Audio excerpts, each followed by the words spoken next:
Entitled mother broke up my engagement.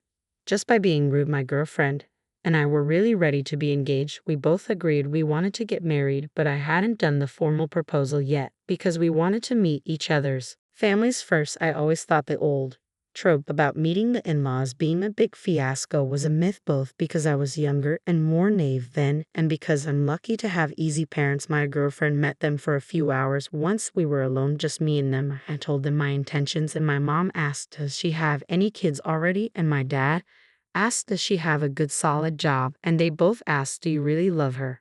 And that was that. I had their full support for the marriage. I thought meeting her parents would be the same.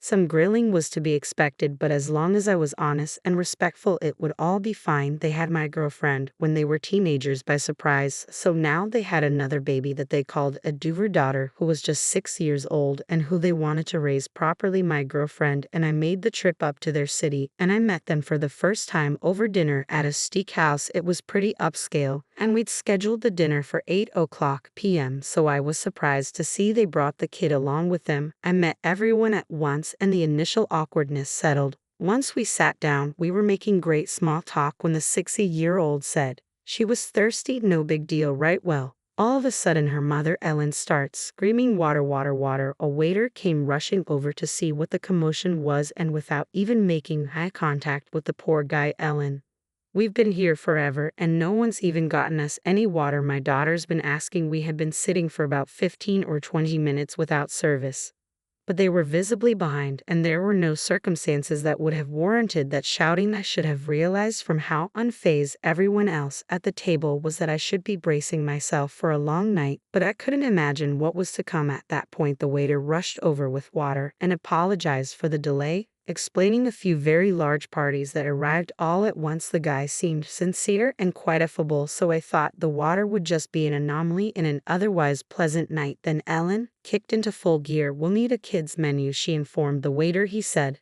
that they didn't have a kids menu, but that the chef could simplify most dishes. What do you mean you don't have a kids menu? Ellen replied in total disbelief, as though he'd said they didn't have a fire exit date. He explained they didn't get too many child visitors and that there were enough plain foods on the menu that no separate menu had ever been necessary. Ellen sighed dramatically and waved him away. I tried to give him an apologetic glance, but understandably he didn't look back our way. I was so glad the poor guy left and didn't have to be subjected to her anymore. Meanwhile, she turned her attention on me, and I almost wished he'd come back. At least he was getting paid to be here. She was like, so you're a screenwriter? And I explained, well, yes. And no, I want to be, but it's hard to get a job in that field that you can support yourself in, so I'm working at a nonprofit right now. There's a screenwriting component to the job though, so I'm really happy there. Ellen turned to her 6-year-old and went, here, but hun, you want to be sure to snag a man who works for profit. Learn from this. It's not too late for you. I couldn't tell her she was trying to be funny or not, so I just let it pass, looking over to my girlfriend to see if she was even considering speaking up on my behalf. Nope. The waiter came back visibly nervous. That hurt because he was so relaxed and personable at the start of the meal. He asked if we'd like to hear the specials before we ordered, and Ellen said sure. The waiter started saying, first we have a lightly seared strip. Sweet, Ellen just shouted. Next, the waiter. Oh, okay, then we have a broiled leg of grass-fed. Ellen next, and on until he'd gone through all 7 or 10 specials, even though she ultimately ordered off the menu a plain ribeye. Well done. She tried to order her daughter the same, but the kid said she just wanted plain mashed potatoes, so Ellen let her get mashed potatoes alone for dinner. After her order, she sent the waiter away. The rest of us hadn't even ordered yet, and everyone else just sat there like it was entirely normal. I waited for someone to say something, thinking it was more of my girlfriend's place or her husband's, but when no one did, I couldn't help myself. I was the one. Steak and potatoes going to be for all of us, or my girlfriend explained in the tone you'd use for a tourist, violating the SAC local taboo. My mom always has the waiter put the kids' food in first so it can get started right away. We'll order once the kitchen has hers. I thought she was joking, since Ellen didn't just order her kids' food, she also ordered her own dinner, so I left something funny, Ellen asked. Then I realized she was serious, and I shut up. Thankfully, her dad at least recognized that what was normal for them might not be as regular to me, and tried to lighten the mood with a change of topic. But not even 10 minutes after we'd ordered, Ellen started in again. Another table that had been there long before we got a side order of mashed potatoes with her meal. Ellen threw a total conscience. She was sputtering so inaudibly that none of us could figure out what was wrong at first. Finally, she managed to flag down some busboy who barely spoke English and began laying into him like he just sideswiped her on the freeway. He kept trying to explain he wasn't a server and he could go get one, but she wouldn't stop to breathe long enough for him to find someone who could actually help all the while I kept looking at my girlfriend for signs of embarrassment or at the very least irritation, but you wouldn't have known if she was even hearing any of this. Our waiter came over, somehow still faking a smile despite knowing what he was walking into, and Ellen actually goes, "Why did that table get mashed potatoes and ours haven't come yet?" The waiter kindly but concisely explained, "Well, ma'am, those people ordered potatoes before your party had placed their order." Ellen looks this man dead in the eye and says, "Well, it doesn't matter when they ordered it. My daughter is the youngest one here. Her food should come out first." You could tell the waiter was working hard to restrain himself. At this point, he explained it was a first come first served policy and didn't help one way or the other. He offered to go check on the potatoes. Ellen agreed, or more specifically, she said, "Yeah, you better," but I was clocking him, and he went right back to his service station.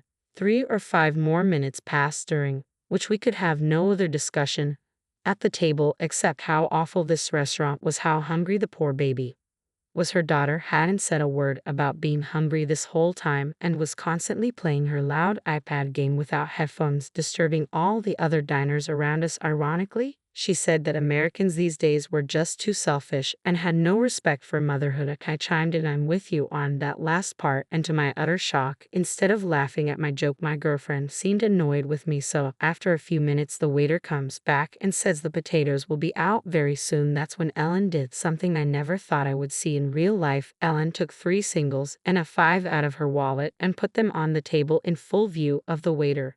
Then she took 1 single away and said, "Every table I see getting potatoes before us is a bill gone." I was shocked. The waiter, to his unending credit, just took a deep breath and said, "I don't have control over the order in which the kitchen fires tickets, but what I can tell you is it should be out any minute." He then left without saying anything disparaging. I've been holding my tongue all night as well in the name of my relationship, but once the tip at the table, I figured that if my girlfriend was half the woman I thought she was, then she wouldn't mind my speaking up at this point. If anything, she'd be supportive, right? So I scooted my chair back a bit and said, "Listen, I know what you're doing with the cash on the table, but that kind of thing makes me really uncomfortable and it's just not called for. Please put the money away or we can just continue this some other time." My girlfriend's dad spits back, "What, how cheap do you have to be to not believe in tipping service workers?" Before I could process whether he was serious or yanking my chain, Ellen shocked me with, "No, you know what, you're right. This isn't necessary. I should have known better than to be relieved." She folded the bills back into her wallet, patiently waited for the next plate of mashed potatoes to be carried out, and when it wasn't delivered to us, she went right up to a stranger's table and picked it up off their table. She had to explain something about her daughter starving to death as she was walking away with a stranger's food.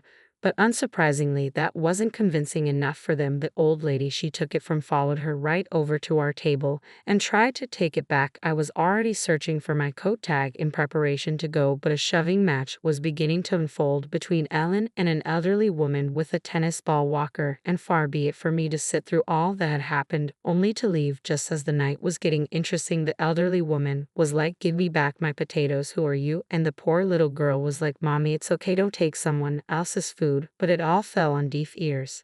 Ellen yelled at the old lady, "How could you sit there and eat these when my daughter hasn't even been served yet? She's sitting here hungry, just a little girl, and you're over there stuffing your face. Come on, other potatoes will be out any minute." And the old lady just said, "Great, if they'll be out any minute, then what's the problem?" Ground gasping, "Language, please." Finally, the waiter, and this time someone higher up as well, came over to separate them as they had begun to raise their voices and cause a disturbance. Staff had already asked Ellen to turn down her daughter's iPad multiple times without heat, and I'm guessing the waiter informed management about the tip on the table stunt she pulled because this was their final straw. They told us we were going to have to leave the restaurant, but we don't even have our food yet. Ellen complained to the guy this was clearly not the manager's first rodeo. "You can take the food that's already been served free of charge. Everything else will be canceled.